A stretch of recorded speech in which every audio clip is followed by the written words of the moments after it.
রাহমাতুল লিল আলামিন সাবিদা নিজ হাতে নিয়া হাতের মধ্যে লইয়া আল্লাহর নবী বিশ্ব নবী রাহমাতুল লিল আলামিন আনন্দ চিত্তে কাবা ঘরের কিনারায় গিয়া কাবা ঘরের দরওয়াজা খুলিয়া আল্লাহর নবী কাবা ঘরের মধ্যে ঢুইকা আমার নবী বিশ্ব নবী রাহমাতুল লিল আলামিন যথেষ্ট পরিমাণে ইবাদত কইরা ওনার মনে যা চায় সেই পরিমাণে ইবাদতি কইরা তাসবিহ তাহলিল করিয়া জিকির আজকার করিয়া আমার নবী বিশ্ব নবী রাহমাতুল লিল আলামিন যে সময় কাবা ঘর থেকে বের হয়ে আসবেন ওই সময় মহান আল্লাহ সূরাতুন নিসার ৯৮ নম্বর আয়াত আল্লাহ নাজিল করেছে ইন্নাল্লাহা ইয়া'মুরুকুম আন তু'আদ্দুল আমানাতি ইলা আহলিহা ওয়া ইযা হাকামতুম বাইনান নাসি আন তাহকুমু বিল আদল। এই আয়াতখানা পরিপূর্ণ আয়াতখানা আমার আপনার নবী বিশ্ব নবী মুহাম্মদুর রাসূলুল্লাহ সাল্লাল্লাহু আলাইহি সাল্লামের কাছে নাজিল করেছে, বলেন সুবহানাল্লাহ। এখন আসেন নাজিল হওয়ার কারণ পাইলাম, তবে দুইটা বিষয় এখানে আলোচনা করা হয়েছে, একটা হইল আমানত আর একটা হইল আদালত। একটা কি আমানত আর একটা হইল আদালত। আদালত কি আমানত কি? ইন্নাল্লাহা ইয়া'মুরুকুম আন তু'আদ্দুল আমানাতি ইলা আহলিহা। আল্লাহ বলেন, হে ইমানদারেরা, হে মানুষেরা, নিশ্চয়ই আল্লাহ রাব্বুল আলামিন তোমাদেরকে হুকুম করেছেন। কে হুকুম করছে? কে হুকুম করছে? আল্লাহর নামটা একটু জোরে বললে ভালো হয় না? আল্লাহ হুকুম করছে যে তোমাদের কাছে প্রাপকদের প্রাপ্যগুলা, তোমাদের কাছে যে আমানতগুলো আছে, এই আমানতগুলা তোমরা যথার্থভাবে তাদের পাওনাদারের হাতে পৌঁছাইয়া দিও। এটা কার হুকুম? এটা কার হুকুম? আল্লাহর হুকুম। ২ নম্বরে আল্লাহ বলেন কি? ওয়া ইযা হাকামতুম বাইনান নাসি আন তাহকুমু বিল আদল। আর তোমরা যে সময় বিচার করো, আল্লাহ তোমাদেরকে হুকুম দিচ্ছে, দুইজন মানুষ দুইটা দলের মধ্যে যদি কোনো বেজাল হয়ে যায়, কোনো জায়জামেলা হয়ে যায়, কোনো সমস্যা হয়ে যায়, তখন এদের বিচারের কার্যক্রমগুলা নিষ্পত্তি করতে তোমরা ইনসাফের সাথে করবে। কিভাবে করবে? ইনসাফের সাথে। ডাইন পকেটও পকেট টাকা ঢুকাইয়া, বাম পকেটও সিগারেটের পকেট ঢুকাইয়া এইরকম করা যাবে না। তাহলে আসেন এখন আমরা সর্বপ্রথম আলোচনা করব এই আয়াতটা আল্লাহ কেন নাজিল করলেন। এই আয়াতটা কেন নাজিল করলেন? ইসলামের প্রথম যুগে যখন মক্কা বিজয় হয় না, মক্কা কি বিজয় হয় না, মক্কা বিজয়ের আগে কাবা ঘরের দায়িত্ব যারা পাইতো এরা গর্ব করত। যারা হাউজে কাউসারের কিনারায় মানুষদেরকে পানি পান করাইতো এরা গর্ব করত। যারা আপনার হাজিদেরকে ইনভাইট করত তারা গর্ব করত যে আমরা সম্মানী, আমরা কাবা ঘরের খেদমত করতেছি, কাবা ঘরের রক্ষণাবেক্ষণ করতেছি, হাজিদেরকে ইস্তেকবাল করতেছি। আমাদের সমাজে কিছু মানুষ এরকম আছে না, যে এই কাজটা করলে এ গর্ববোধ করে যে আমি এই কাজ করি, আমি এই থানার দায়িত্বে, আমি এই জেলার দায়িত্বে, বলে কি বলে না?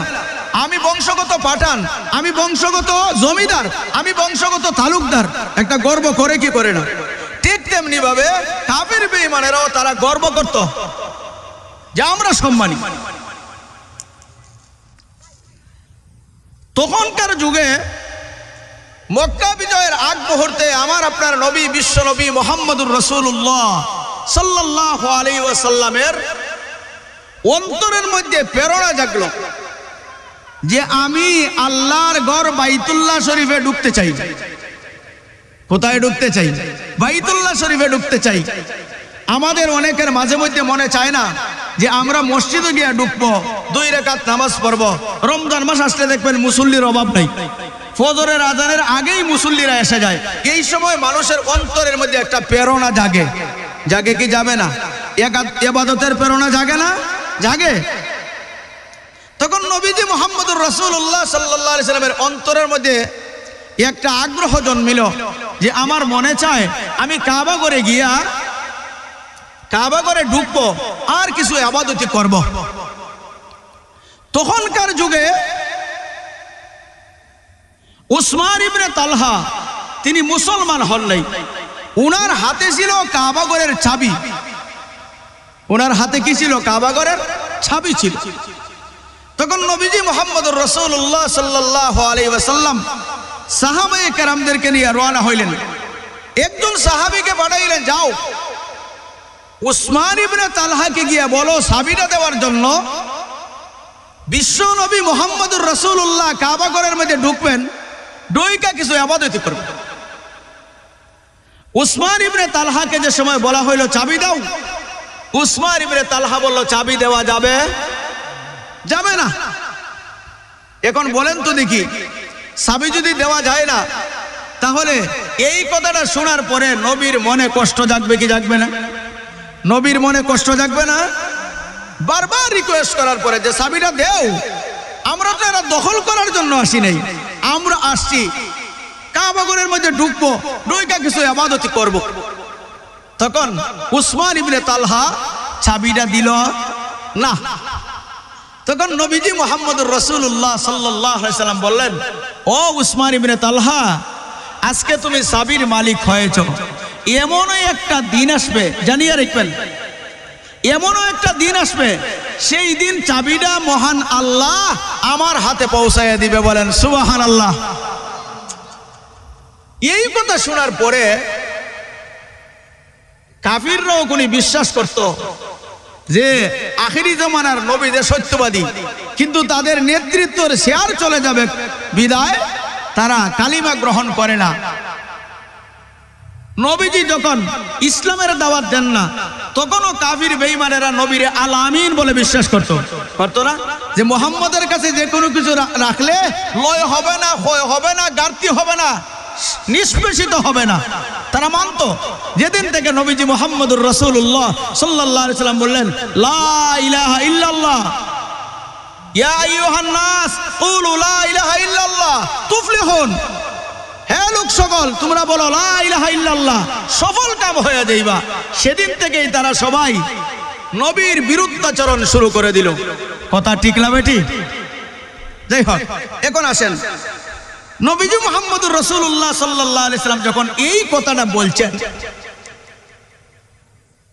তখন উসমান ইবনে তালহার অন্তরের মধ্যে একটা ভয় পয়দা হয়ে গেল যে মুহাম্মদ জীবনে কোনোদিন মিথ্যার কলঙ্কতার চরিত্র নাই, যে মুহাম্মদ জীবনে কোনোদিন মিথ্যা কথা বলে না, আজকে যেহেতু মুহাম্মদ এই কথাটা বলছে, অবশ্যই একদিন উনার হাতে চাবিটা যাবে। সেদিন থেকেই উসমান ইবনে তালহার অন্তরের মধ্যে ঈমান গ্রহণ করার, কালিমা গ্রহণ করার আগ্রহ জন্মিতে লাগলো। বলেন সুবহানাল্লাহ। জোরে সুবহানাল্লাহ বলে সওয়াব আছে। আল্লাহ একবার সুবহানাল্লাহ বললে জান্নাতের মধ্যে একটা গাছ লাগে। একটা গাছ কত বড় হবে? বলে কমসে কম 100 বছরের রাস্তা। কত বছর? কি বাংলাদেশের পূর্ব প্রান্ত থেকে পশ্চিম প্রান্ত পর্যন্ত যদি আপনার একটা গোড়া দৌড়ে কয় বছর লাগবে? কয় বছর লাগবে?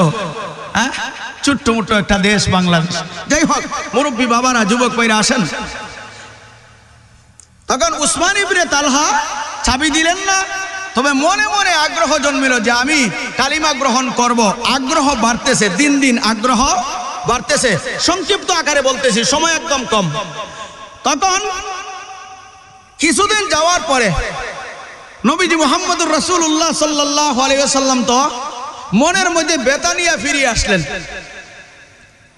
যে সময় মক্কা বিজয় হয়ে গেল, মক্কা যখন বিজয় হয়ে গেল, নবীজি মুহাম্মদুর রাসূলুল্লাহ সাল্লাল্লাহু আলাইহি ওয়াসাল্লাম সাহাবায়ে কেরামদেরকে বললেন, ও আমার সাহাবীরা, যে আমাকে চাবিটা দিল না, যার কাছে চাবি চেয়েছিলাম সে দেয় নাই, তার কাছ থেকে আজকে চাবিটা নিয়ে আসো।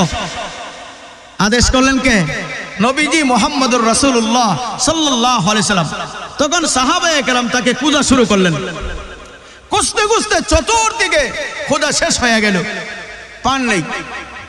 হঠাৎ করে হযরতে আলী রাদিয়াল্লাহু তাআলা আনহু বললেন, মসজিদের ভিতরে যেহেতু পাওয়া যায় না, কাবাগরের ভিতরে যেহেতু পাওয়া যায় না, তাহলে দেখি কাবাগরের উপরে উঠলো কিনা।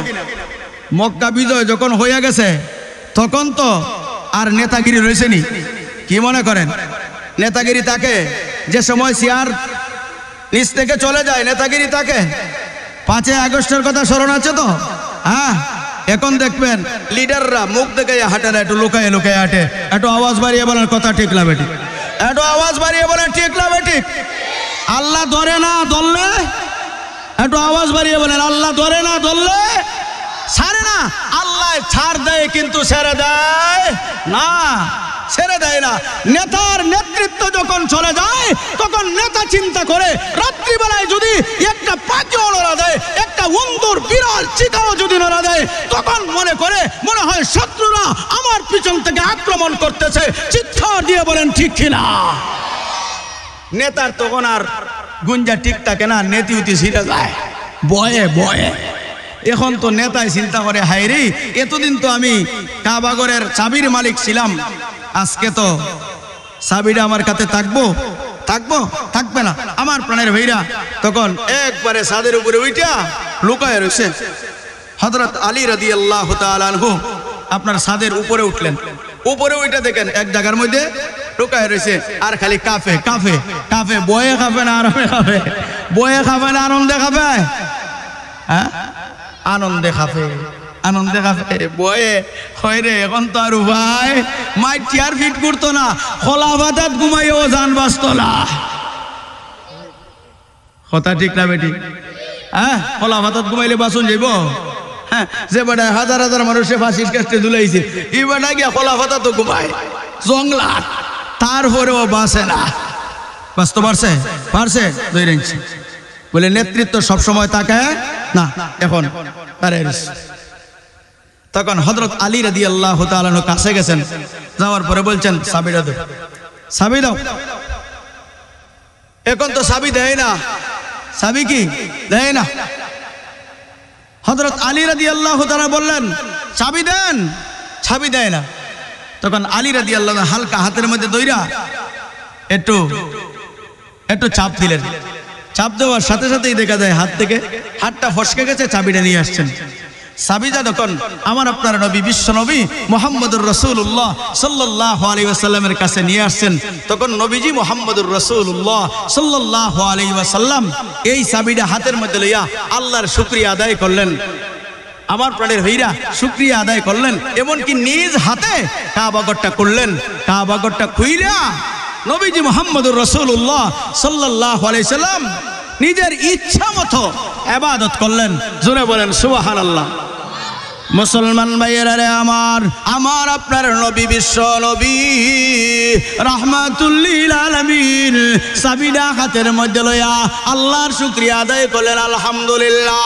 মুসলমান ভাইয়েরা রে আমার আপনার নবী বিশ্ব নবী রাহমাতুল লিল আলামিন চাবিটা নিজ হাতে নিয়া হাতের মধ্যে লইয়া আল্লাহর নবী বিশ্ব নবী রাহমাতুল লিল আলামিন আনন্দ চিত্তে কাবাগরের কিনারায় গিয়া কাবাগরের দরওয়াজা খুলিয়া আল্লাহর নবী কাবাগরের মধ্যে ঢুইকা আমার নবী বিশ্ব নবী রাহমাতুল লিল আলামিন যথেষ্ট পরিমাণে ইবাদত কইরা ওনার মনে যা চায় সেই পরিমাণে ইবাদতি কইরা তাসবিহ তাহলিল করিয়া জিকির আজকার করিয়া আমার নবী বিশ্ব নবী রাহমাতুল লিল আলামিন যে সময় কাবাগর থেকে বের হয়ে আসবেন, ওই সময় মহান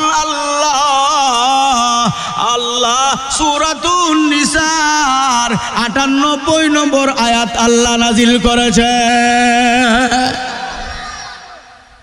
এই চাবি সম্বন্ধে, কাবাগরের চাবি সম্বন্ধে আল্লাহ সূরাতুন নিসার ৫৮ নম্বর আয়াত আল্লাহ নাজিল করেছে। কি? হযরতে জিবরাইল আলাইহিস সালাতু ওয়াস সালাম নবীজি মুহাম্মদুর রাসূলুল্লাহ সাল্লাল্লাহু আলাইহি সাল্লাম বের হবেন, কাবাঘর থেকে ওই সময় দেখা যায় হযরতে জিবরাইল আলাইহিস সালাতু ওয়াস সালাম এসে এই আয়াত খালা নাজিল করছেন, ইন্নাল্লাহা ইয়া'মুরুকুম আন তুআদ্দুল আমানাতি ইলা আহলিহা ওয়া ইযা হাকামতুম বাইনান নাসি আন তাহকুমু বিল আদল। এই আয়াতখানা পরিপূর্ণ আয়াতখানা আমার আপনার নবী বিশ্ব নবী মুহাম্মদুর রাসূলুল্লাহ সাল্লাল্লাহু আলাইহি সাল্লামের কাছে নাজিল করেছে, বলেন সুবহানাল্লাহ। এখন আসেন নাজিল হওয়ার কারণ পাইলাম, তবে দুইটা বিষয় এখানে আলোচনা করা হয়েছে, একটা হইল আমানত আর একটা হইল আদালত। একটা কি আমানত আর একটা হইল আদালত। আদালত কি, আমানত কি? যে আপনার কাছে যদি আমানত কাকে বলে, আপনার কাছে একটা জিনিস আমানত রাখা হয়েছে। কি রাখা হয়েছে? এরকম হয় না যে নেন আমি সৌদি আরব যাচ্ছি, আমার পরিবারটা আপনার কাছে আমানত রেখে গেলাম, এখন কি আপনি এদেরকে অন্য করে কাজে দিবেন? দিবেন? একজন মনে করেন আপনার কাছে 50,000 টাকা আমানত রাখছে, যে আপনার কাছে 50,000 টাকা আমানত রাখলাম, এখন কি আপনি আমানতের টাকাটা পাইয়া আপনি ব্যবসা শুরু করে দিবেন? আপনি কি ব্যবসা শুরু করে দিবেন? এই আমানতের টাকা পাইয়া আপনি কি খরচ করে শেষ করে দিবেন? না, আমানত খেয়ানত করে কারা? মুনাফিক যারা। কারা খেয়ানত করে? কারা কারা খেয়ানত করে? আমানত। মুনাফিকের 3টা আলামত। কয়টা? কয়টা আলামত? কয়টা? 3টা আলামত। এর মধ্যে একটা হইল যে আমানত খেয়ানত করে। কথা যখন বলে মিথ্যা কথা বলে, ওয়াদা যখন করে ওয়াদা খেলাফ করে, আর আমানত রাখলে আমানতের মধ্যে খেয়ানত করে। এটা কার আলামত? মুনাফিকের আলামত। আমার প্রাণের ভাইরা, এখন আসেন বলতেছিলাম আমানত। নবীজি মুহাম্মদুর রাসূলুল্লাহ সাল্লাল্লাহু আলাইহি ওয়াসাল্লামের কাছে যখন আপনার চাবিটা আসলো, নবীজি এই চাবিটা নিয়া মনের আনন্দে নামাজ পড়া আল্লাহর ইবাদতি কইরা উনি বের হয়ে আসলেন। কিন্তু উসমান ইবনে তালহা, উনার কথা স্মরণ আছে তো?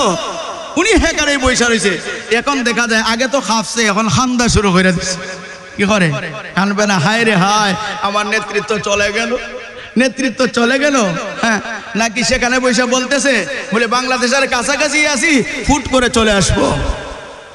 এই কথা বলে শরম নাই? হায়া শরম নাই? দয়া গেছে। হ্যাঁ, যাই হোক মুরব্বী বাবারা, যুবক ভাইরা আসেন। এখন বলতেছিলাম কি, তখন নবীজি মুহাম্মদুর রাসূলুল্লাহ সাল্লাল্লাহু আলাইহি সাল্লাম চাবিটা নিয়ে বসছেন, আর সাহাবায়ে কেরামদেরকে বলতেছেন, ও আমার সাহাবীরা, দেখো দেখো তোমরা উসমান ইবনে তালহা কোথায় আছে। মুসলমান ভাইরা আমার আপনার নবী বিশ্ব নবী রাহমাতুল লিল আলামিনের সাহাবীরা আবার ওনার কাছে চলে গেলেন। হযরতে আলী রাদিয়াল্লাহু তাআলা উসমান ইবনে তালহার কাছে গেছে, গিয়া বলতেছে, ওরে উসমান ইবনে তালহা, আমার নবী বিশ্ব নবী রাহমাতুল লিল আলামিন বলেছেন নবীর কাছে যাওয়ার জন্য। বলেন না না না, আমি যাব না, আমি যাব না। মুসলমান ভাইয়েরা রে আমার, কেন যাবে? এখন চিন্তা করে দেখছে আলী একটু আগে আমার হাতের মধ্যে একটা চাপ দিয়েছে, এখন মনে হয় সবাই মিলে আমাদেরকে গণধুলাই করবে। কথা ঠিক না ঠিক? একটু আওয়াজ বাড়িয়ে বলেন। আগে তো কোনটা কইছে না, এখন মনে হয় না সকলে মিললে বলে ফিরত। মুসলমান ভাইয়েরা রে আমার, আমার আপনার নবী বিশ্ব নবী রাহমাতুল লিল আলামিন বললেন, ও উসমান ইবনে তালহা, আমি নবী জালিম নয়, তুমি কোনো টেনশন করিও না, নেও এই চাবিটা তোমার হাতে আমি ফিরাইয়া দিলাম। নেও, এই আমানতটা তোমার হাতে দিলাম, নিয়ে নাও। নবী কি আমানতটা ফিরাই দিছে না মাইরা খাইছে? আপনারা কি আমার কথা বুঝুন না? হ্যাঁ, আপনারা কি আমার কথা বুঝুন না? নবী তো ইচ্ছা করলে বলে না, আজকে থেকে আমি শেয়ারের মালিক হয়েছি, আর ছাড়তাম না, আজকে থেকে আমি কাবাগরের মালিক হয়েছি, আর ছাড়তাম না। ইচ্ছা করলে নবী পারতেন কি পারতেন না? অবশ্যই পারতেন, কিন্তু না। আল্লাহ যে বলছেন কি, যে আমানতটা যার যার আমানত আপনার কাছে আছে, এগুলো আপনি সঠিকভাবে ফিরিয়ে দেন। তখন নবীজি মুহাম্মদুর রাসূলুল্লাহ সাল্লাল্লাহু আলাইহি ওয়াসাল্লাম উসমান ইবনে তালহার হাতের মধ্যে যখন চাবিটা দিলেন তার মনের মধ্যে আনন্দ আসে কিনা নাই? আনন্দ আইসিনি বলে যেমন তেমন আনন্দ না, এখন চাবিটা লইয়া আস্তে আস্তে যাইতেছে, আস্তে আস্তে চলে যাইতেছে। আল্লাহর নবী বিশ্ব নবী রাহমাতুল লিল আলামিন ডাক দিয়া বলেন, ও উসমান ইবনে তালহা, একটা কথা কি তোমার স্মরণ আছেনি? ও উসমান ইবনে তালহা, আমি যে একদিন তোমাকে বলেছিলাম মক্কা বিজয় হওয়ার আগে আমি যে একদিন আসছিলাম কাবা ঘরে ঢুকবো, তোমার কাছে চাবি চাইছিলাম। ওরে উসমান ইবনে তালহা, সেদিন তো তুমি চাবি দাও না, মনে করেছিলা এই চাবিটা তোমার হাত থেকে আসবে না। আমি কি বলেছিলাম? আমার আল্লাহ রাব্বুল আলামিন একদিন ওই চাবিটা আল্লাহ আমার হাতের মধ্যে পৌঁছায়া দিবে। আল্লাহ আমার হাতে দিছেন কি দিছেন না?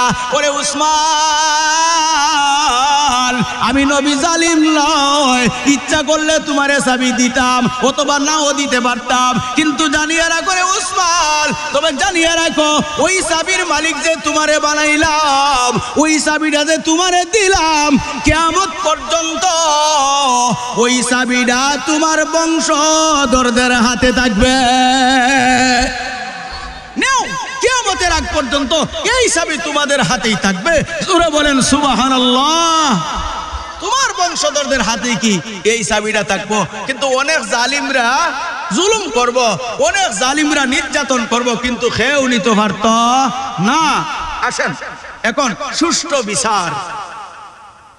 নবীজি মুহাম্মদুর রাসূলুল্লাহ সাল্লাল্লাহু আলাইহি সাল্লামের একজন সাহাবী ছিলেন হযরতে আলী রাদিয়াল্লাহু তাআলা আনহু। এমনকি নবীজির দামানও ছিলেন। কি নবীজির দামানদের নাম কি? হযরত আলী রাদিয়াল্লাহু তাআলা।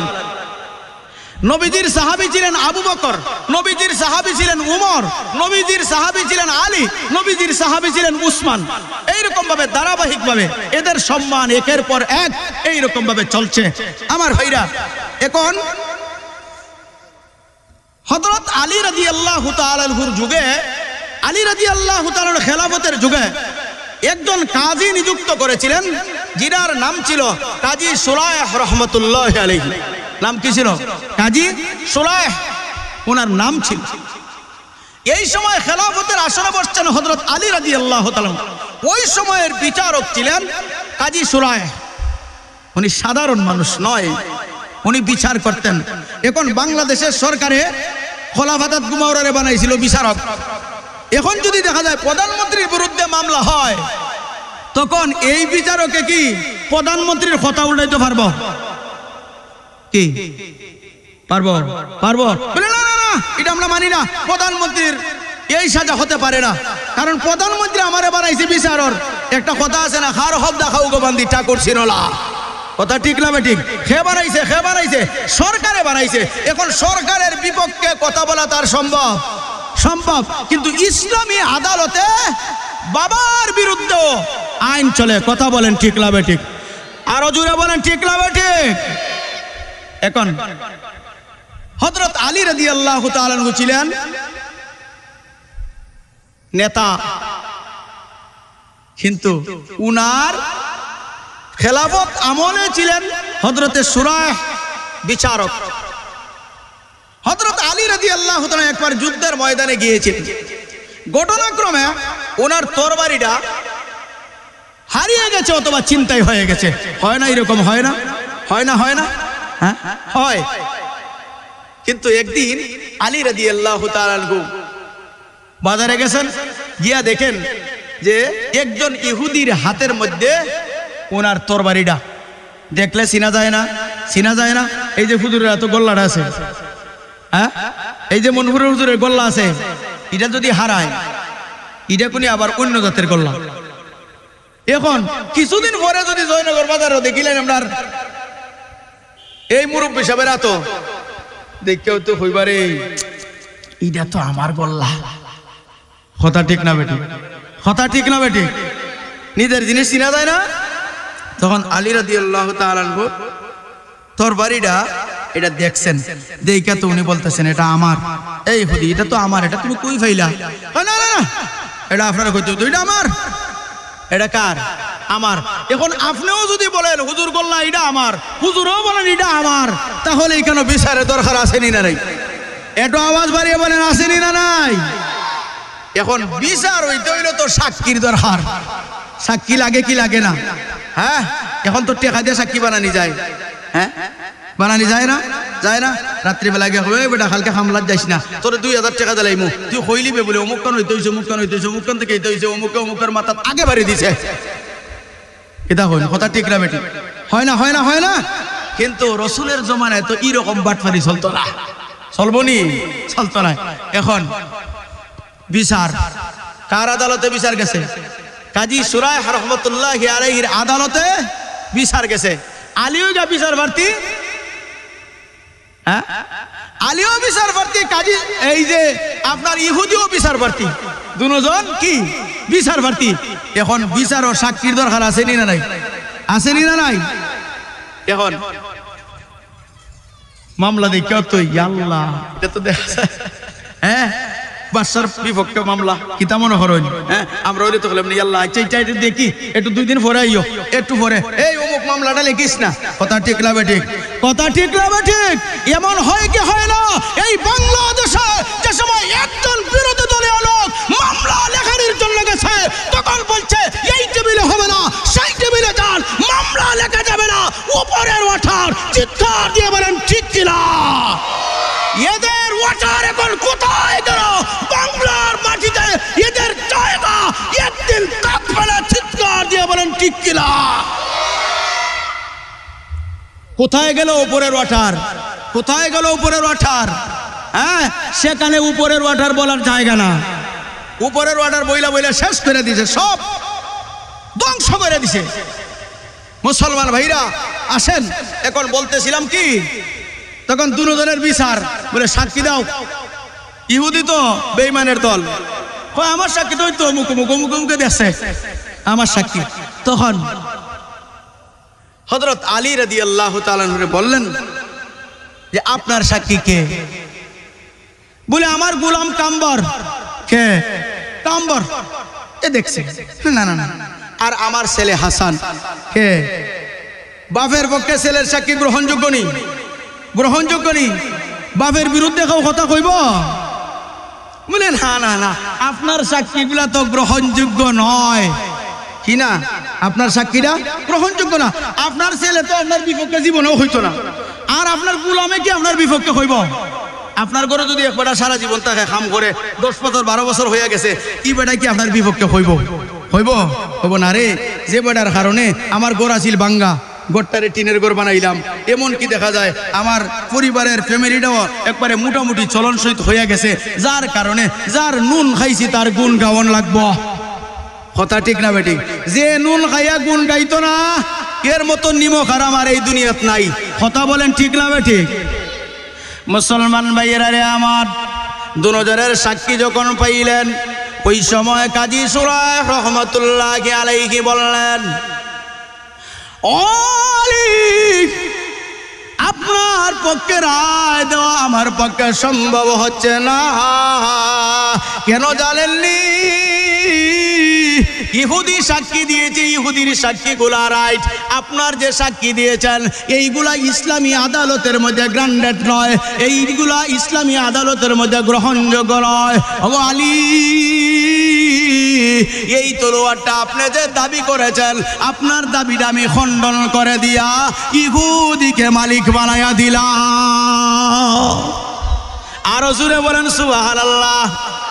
মুসলমান ভাইরা আমার, যখন ইহুদি দেখলো যে আলীর তরবারি আজকে আমি মালিক হইয়া গেলাম, ইহুদির মনের মধ্যে একটা প্রেরণা জাগলো। ইহুদি মনে মনে চিন্তা করে, এমন সুন্দর একটা ধর্ম, এইরকম সুন্দর ধর্ম আর পৃথিবীতে হতে পারে না। মুসলমান ভাইরা রে আমার, ওই সময় ইহুদি ডাক দিয়ে বলে, ওগো আলী, আমি ইহুদি হইলে কি হইল, আমারও একটা ধর্ম আছে।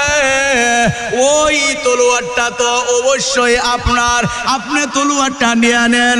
হযরত আলী রাদিয়াল্লাহু তাআলা বলেন, না না না, আমি নেব না, আমি তো বিচারে পাই না, যার কারণে এটার মালিক আমি হইলেও এটার মালিক এখন আমি হতে পারি না। মুসলমান ভাইরা রে আমার, ওই সময় ইহুদি ডাক দিয়ে বলে, ওগো আলী শুনো, আর একটা মুহূর্ত আমি দেরি করতে চাই না। এত সুন্দর ধর্ম ছাড়িয়া আমি লাতের পূজা মানেতের পূজা হুবলের পূজা করিয়া আমার জীবনটারে আর ধ্বংস করতে পারি না। এই মুহূর্তে আমি কালিমা পড়ে মুসলমান হইয়া গেলাম। কি মনে করেন? আর আমরা বিচার দেখলে খেয়াল কুকুরেও আসে। হ্যাঁ কি বলেন? হাসে কি হাসে না? হাসে কি হাসে না? এই জন্য মুরব্বী বাবারা আমরা কি করব? আল্লাহর নবী, আমার খুতবাতে যে হাদিসটা পড়েছিলাম, আল্লাহর নবী বলছেন, লা ঈমানা লিমান লা আমানাতা লাহু, যার কাছে আমানত নাই তার ঈমান নাই। কি নাই? কি নাই? যার কাছে আমানত নাই তার ঈমান নাই। ওয়ালা দীনা লিমান লা আহদা লাহু, যার কথা ঠিক নাই, যার কাছে ওয়াদা ঠিক নাই, আল্লাহু আকবার, আল্লাহু আকবার, তার কাছে ধর্ম নাই, তার ধর্মই নেই। বই এক কথা কইব, দাঁড়াই এক কথা কইব, আসেনি না নাই? এরকম মানুষ সমাজে আসেনি না নাই? আসেনি না নাই? আছে। এখন চিন্তা করে দেখেন, আমরা তো এই বেড়া কথাবার্তা ঠিক নাই, তোর ধর্ম নাই, তখন ওকে দেখলাই নি হুজুরে কিতা কইলাম, আরে এটা আমি কইছি না কে কইছে? এটা আমি কইছি না নবী বলছেন? এটা আমি বলছি না নবী বলছেন? হ্যাঁ, এই জন্য আমার মুরব্বী বাবারা, যুবক ভাইরা, যতদিন আমরা দুনিয়াতে বেঁচে থাকবো, আমার ভাইয়ের পাওনা আমার কাছে আছে, আমার মার আমানত আমার কাছে আছে। মা মইরা গেছে, আমানত রাইখা গেছে, বাবা মইরা গেছে, আমানতগুলো আমার কাছে রাখছে। আমার অন্যান্য ভাইগুলো ছোট, তাদের আমানতগুলো যথার্থভাবে দিব। এমনকি দেখা যায় বোনগুলোরে বিবাহ দিয়ে দিছি, তাদের আমানত আমার কাছে রাইখা গেছে আমার বাবা, যে তোমার বোনগুলোকে সঠিকভাবে তাদের আমানতগুলা তাদেরকে দিয়ে দিও। ভাই দুনিয়াতে না দিতে পারেন, কিন্তু আল্লাহর আদালতে দাঁড়াইয়া কড়াগন্ডাভাবে দিতে হবে। জুড়ে বলেন ঠিক না ঠিক? দিতে হবে তো, দিতে হবে তো। এই জন্য আমরা দুনিয়াতে থাকা অবস্থায় আল্লাহর হুকুম মতো, আল্লাহর কথা মতো জিন্দগি যাপন করব, আমানতগুলা যথার্থভাবে পৌঁছাইয়া দিব। আর সমাজের মধ্যে মানুষের সময় বিশৃঙ্খলা হয়, মানুষের মধ্যে যখন ঝগড়া প্রসাদ হয়, তখন কি করব? এই ঝগড়া প্রসাদগুলো আমরা মিটানোর চেষ্টা করব। কথা বলেন ঠিক না ঠিক? আর মামলাত গিয়ে টেকা খাইতাম, চলাফেরা করতাম, গাড়ি দিয়ে যাইতাম, দেখা যায় সারা জীবনে একবার অটো তো উঠে না। এই সময় হয় না রে, লাইটেস লাগবো, কিতা লাগবো, খাল লাগবো। আল্লাহ আমাদের সবাই রে আল্লাহর হুকুম মতো, রসুলের তরিকা মতো জীবন যাপন করার তৌফিক দান করেন। সকলে বলেন আমিন। ওয়া আখিরু দাওয়ানা আলহামদুলিল্লাহি রাব্বিল আলামিন। আসসালামু আলাইকুম ওয়া রাহমাতুল্লাহ।